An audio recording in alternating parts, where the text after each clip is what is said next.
You got your cell phone, you're at a wedding, you're clicking away, you see some famous people.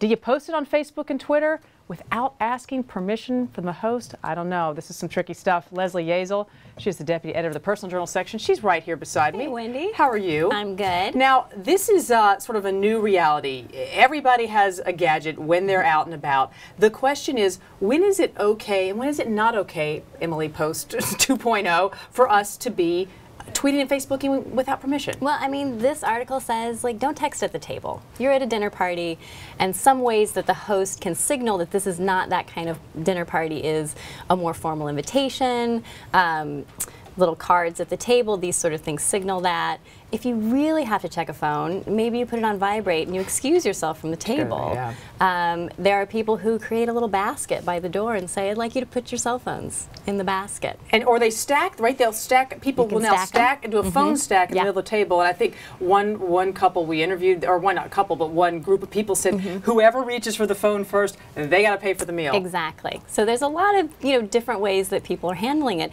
Some people kind of love it. We talked to a couple who, at their wedding, they created a hashtag so they could follow all the tweets in one place. And so some people are into it, but you really want to ask before you post photos on Facebook of someone's kitchen. Maybe they're kind of like, my kitchen was a mess after the dinner party. I don't want to show that. And privacy issues. I mean, people check in on Foursquare, even when they go to like book clubs and things. They're saying, like, I'm in so-and-so's driveway. Maybe that person doesn't want their house put on the map. One woman we interviewed in Arkansas was caught totally unawares that it was very easy to find out the exact location of her house and see it on a map.